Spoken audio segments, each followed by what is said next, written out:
আসসালামু আলাইকুম ওরহমতুল্লাহ। মাদ গুন্না তাজবিদ ও মাখরাজ কোর্সের নতুন আরও একটি পর্বে আপনাদের সকলকে জানাই স্বাগতম। আজকের এই ভিডিওতে আমরা আপনাদেরকে শেখানোর চেষ্টা করব, বোঝানোর চেষ্টা করব জজম এবং কলকলার বিবরণ সম্পর্কে। আজকের এই ভিডিওতে আমরা পড়ব জজম এবং কলকলার বিবরণ। জজম কাকে বলে, কিভাবে পড়তে হয়, কলকলা কাকে বলে, কলকলার কয়টি হরফ, কিভাবে পড়তে হয়, এই সকল বিষয়ে আমরা ইনশাল্লাহ আজকের এই ভিডিওতে আলোচনা করব। আশা করি আপনারা যদি ভিডিওটি দেখেন আপনারা একেবারেই ক্লিয়ার হয়ে যাবেন কিভাবে জজম পড়তে হয়, জজমের ব্যবহার কিভাবে করতে হয়, কলকলার ব্যবহার কিভাবে করতে হয়, সকল বিষয় ইনশাল্লাহ আপনারা এই ভিডিওর মাধ্যমে ক্লিয়ার হয়ে যাবেন। তাহলে চলুন কথা না বাড়িয়ে আমরা ভিডিও শুরু করি। শুরু করার আগে ছোট্ট একটি রিকোয়েস্ট থাকবে, অবশ্যই আমাদের চ্যানেলটিকে সাবস্ক্রাইব করে পাশে আসা বেল আইকনটি অল করে রাখবেন।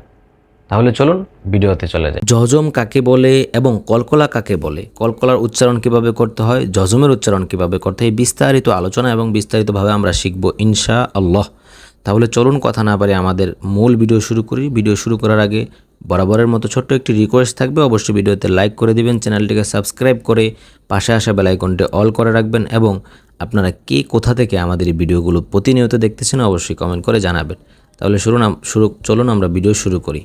প্রথমে আমরা জানব জজম কাকে বলে এবং জজমের উচ্চারণটা কিভাবে করতে হয় সেটা আমরা জানব। জজম, এই যে একটি হরফের উপরে দেখতেছেন বাঁকা একটি চিহ্ন, এই জজম কিন্তু দুই প্রকারে হয়, একটি এভাবে উপর থেকে নিচ, আরেকটি ডান থেকে বাম। ডান দিকে ঘুরিয়ে থাকে আর কি, বাম দিকে ঘুরিয়ে থাকে মাথাগুলো।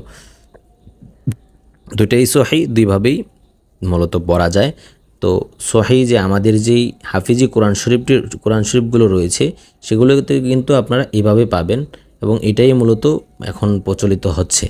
তো এই জজম হলো এরকম বাঁকা একটি চিহ্নকে জজম বলে। এই জজমওয়ালা হরফ একবার পড়তে হয়, একত্রে একবার। কিভাবে দেখেন, এখানে লেখা জজমওয়ালা হরফ ডান দিকের হরকতের সঙ্গে একত্রে একবার পড়া যায়। এই ডান দিকের অর্থাৎ যে হরফের উপরে জজম থাকে ওইটাকে স্বাভাবিকভাবে জজমওয়ালা হরফ বলে।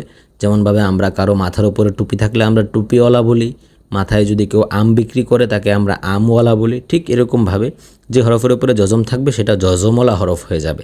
তো এই জজমওয়ালা হরফের ডান দিকের হরকতের সঙ্গে একত্রে একবার পড়তে হয়, মানে একত্রে একসাথে মিলিয়ে পড়তে হয়। কীভাবে? হামজা বা জবর আব, হামজা বা জবর আব, হামজা বা জের ইবে, হামজা বা পেশ উবে, আমরা কিন্তু মিলিয়ে পড়লাম, ঠিক আছে? তো এইভাবে মূলত জজমের উচ্চারণগুলো পড়তে, এইভাবে যে কোনো হরফের সাথে আমরা মিলাবো। যেমন হামজা দাল জবর আদে, হামজা দাল জের ইদে, হামজা দাল পেশ উদে, বা হামজা তা জবর আত, হামজা তা জের ইদ, হামজা তা পেশ উদ। এভাবে আমরা 29টি হরফ দিয়ে পড়ার চেষ্টা করব, তাহলে আমাদের জজমের যে উচ্চারণগুলো রয়েছে এগুলো সুন্দর সহিহ শুদ্ধ হয়ে যাবে ইনশাআল্লাহ। তারপরে আসেন কলকলার বিবরণ পড়া। কলকলা কাকে বলে, কলকলার বিষয়টি আমরা এখন এই ভিডিওর মাধ্যমেই পড়ে নেব ইনশাআল্লাহ। প্রথমে জানতে হবে কলকলার হরফ কয়টি। মূলত কলকলার হরফ হলো 5টি, কফ, ত, বা, জিম, দাল। এই 5টি হরফ হলো কলকলার হরফ।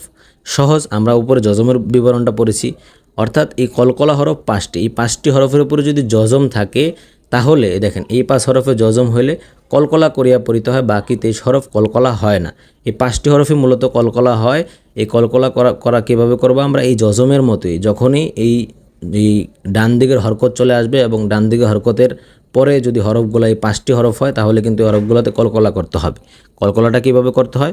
কলকলা একটা ইকোর মতো, ইকোসিস্টেম, বা আমরা যখন রাবার বল মাটিতে ফেলি, মাটিতে ফেলার পর যেমন ড্রপ খায়, স্বাভাবিকভাবে 2-3টা ড্রপ খায়, মানে আরও অনেক বিষয় রয়েছে বোঝানোর।